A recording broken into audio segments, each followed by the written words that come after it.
Assalamualaikum warahmatullahi wabarakatuh dan salam sejahtera. Nama saya Nur Khairunisa binti Muhammad Khairi selaku wartawan TVPSS SMK Seri Timur.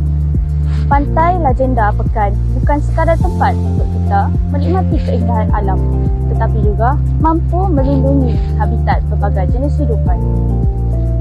Namun gitu, tanpa kita sedari, hakisan pantai menjadi semakin mengancam kehidupan ini dari hari ke hari.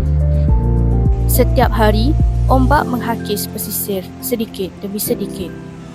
Pokok ru menjadi benteng semula jadi. Akarnya membantu mencengkam tanah dan mengurangkan hakisan.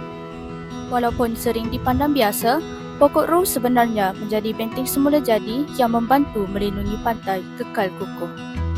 Kemahiran teknologi seperti penggunaan drone dan media digital bukan sahaja membantu dalam pemantauan serta pemeliharaan kawasan pantai dengan lebih sistematik dan berkesan, malah turut memudahkan penyampaian maklumat serta meningkatkan kesedaran masyarakat terhadap kepentingan menjaga alam sekitar dan melindungi pesisir pantai.